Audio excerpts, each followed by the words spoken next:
Hot tomato sauce কি বাসায় বানিয়েছেন কখনো? না বানিয়ে থাকলে আজই এই A to Z রেসিপিটা দেখে নিতে পারেন। সসটা কিন্তু আমি অনেকগুলো টিপসের সাথে শেয়ার করেছি। এখানে আমি প্রায় 2 কেজির মতো পাকা লাল টমেটো নিয়ে 4 ফালি করে কেটে নিয়েছি। টমেটোগুলো আমি আগেই ধুয়ে নিয়েছিলাম। তারপরে একটি পাত্রে ঢেলে তাতে কয়েক কোয়া রসুন, 4-5টা মতো শুকনো মরিচ, 2টার মতো পেঁয়াজ দিয়ে এক ফোঁটাও পানি না দিয়ে ভালোভাবে সেদ্ধ করে নিতে হবে। সেদ্ধ হয়ে যখন পানি পানি হয়ে আসবে তখন এটা ঠান্ডা করে নিতে হবে। তারপরে ব্লেন্ডার জারে দিয়ে 1 চামচের মতো লবণ দিয়ে ব্লেন্ড করে নিতে হবে। তারপর অন্য একটি পাত্রে 1/4 কাপ ভিনেগার আর 1 টেবিল চামচ কর্নফ্লাওয়ার দিয়ে গুলিয়ে রাখতে হবে। তারপরে ব্লেন্ড করা টমেটোগুলো স্টেনারে দিয়ে ছেঁকে নিতে হবে খুব ভালোভাবে। তারপরে 1 চা চামচ চিলি ফ্লেক্স ভিনেগারের সাথে কর্নফ্লাওয়ার গোলাটা ঢেলে দিতে হবে। তারপরে হাফ কাপ চিনি দিয়ে অনবরত নাড়তে হবে। চিনি যে যার স্বাদ মতো দিতে পারেন। তারপরে অনবরত নাড়তে হবে সসটা যতক্ষণ পর্যন্ত ঘন হয়ে না আসে। একটা পাত্রে সামান্য একটু সস নিয়ে যখন দেখবেন যে সসটা খুব সুন্দরভাবে পড়ে আসছে তখন বুঝে নেবেন যে সসটা পারফেক্ট তৈরি হয়েছে। কাচের জারে করে এই সসটা প্রায় 1 বছর পর্যন্ত ব্যবহার করা যাবে, কারণ আমি এখানে কোনো রকম পানি ইউজ করিনি। আর আজকের রেসিপি ভালো লাগলে পেজ শেয়ার করতে ভুলবেন না। সবাইকে অনেক ধন্যবাদ।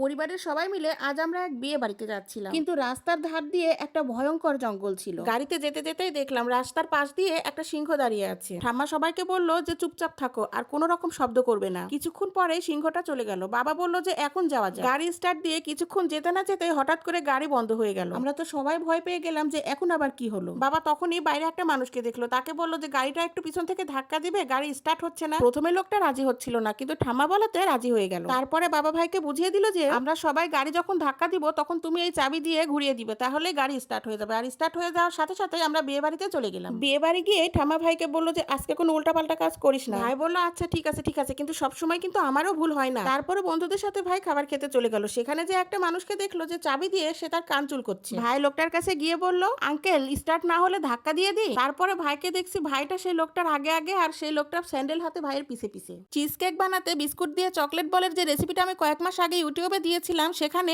এত মানুষ দেখেছে যে সেখানে 4 মিলিয়ন ভিউ চলে আসছিল। আমি একটা জিনিস বুঝি না, যেসব ভিডিওতে আমি ঘন্টার পর ঘন্টা পরিশ্রম দেই সেই ভিডিওগুলোতে খুব কম সংখ্যক ভিউ আসে, আর যেগুলোতে আমি কম পরিশ্রম দিই সেইগুলোতে মিলিয়ন ভিউ চলে আসে। তো যাই হোক, রেসিপিটা তোমাদের সঙ্গে আরেকবার শেয়ার করলাম। প্রথমে চকলেট বিস্কুটের থেকে ক্রিমগুলো আলাদা করে সরিয়ে ক্রিমগুলো বল বানিয়ে নিলাম। তারপরে বিস্কুটগুলো গুঁড়ো করে সামান্য একটু দুধ দিয়ে একটু ডো বানিয়ে নিলাম। ডো গুলো ভাগ ভাগ করে ডোগুলো চ্যাপটা করে সেই ক্রিমের বলগুলো দিয়ে একটা লাড্ডু পাকিয়ে নিলাম। সেই লাড্ডুগুলো চকলেটের গলায় কোট করে উপর দিয়ে স্প্রিঙ্কেল ছড়িয়ে দিলাম। হয়ে গেল চকলেটের বল। তারপরে চিজ কেক বানানোর জন্য প্রায় 1.5 কাপের মতো ক্রিম চিজ, স্বাদ মতো চিনি, ভ্যানিলা এসেন্স আর 3টা ডিম একটা একটা করে দিয়ে খুব ভালোভাবে গুলিয়ে নিলাম। তারপর অন্য একটি বাটিতে 1 টেবিল চামচ ময়দা, 1 কাপ পরিমাণ ভ্যানিলা আইসক্রিম, আমার কাছে আসলে ক্রিম ছিল না তাই ভ্যানিলা আইসক্রিম দিয়ে কাজ চালিয়ে নিয়েছিলাম। তারপরে সামান্য একটু লবণ দিয়ে 180-তে প্রায় 45 মিনিট বেক করে নিয়েছিলাম। তারপর সারা রাত ফ্রিজে রেখে ঠান্ডা করে পরের দিন চিজ কেকটা মোল্ড আউট করে চকলেটের গোলা আর চকলেটের বল দিয়ে ডেকোরেশন করে নিয়েছিলাম।